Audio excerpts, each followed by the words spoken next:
Senin cumağın. Üç köpülük. Kızıl, sarı, ak. Üç köpülük daima gülden gülge konup, kündü şаңдуу өткөрүшчү экен.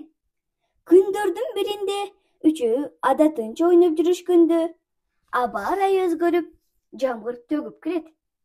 Үчөө жандан корголоо үчүн жакынкы жерде өсүп турган лилия гүлүнө учуп барышып, «Лилия, кучагыңды аччы, бизди жамгырдан корголой турчу, канатыбыз суу болуп, жакшы уча албай калдык» деп суранышат.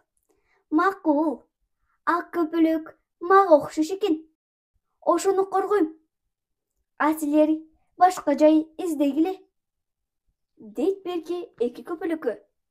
Ай, сен курбуларымды сактабай турбайсыңбы? Сага корголонгондон көрө уларга кошулуп суу болгонум артык, деп ак көпөлөк Лилиянын жанынан учуп кетип калды.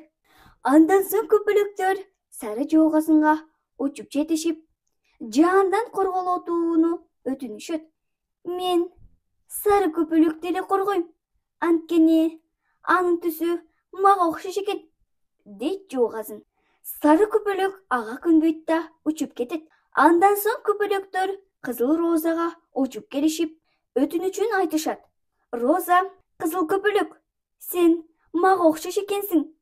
Кел, сени жандан сактайм, дейт. А бул эки досум эмне болот?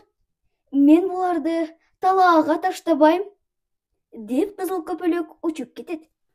Көпөлөктөр менен гүлдөрдүн маегин уккан күн сур булуттардын арасынан суурулуп чыгып, «Ай көпөлөктөр, силер аябай ынтымактуу экенсиңер.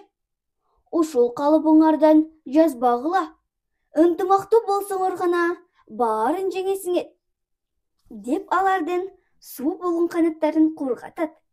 Көпөлөктөр күнгө рахмат айтып, кечке күлдүгүн дарактарга конуп ойношот. Ал эми Роза, Лилия жоогасынга жакын жолобой коюшат.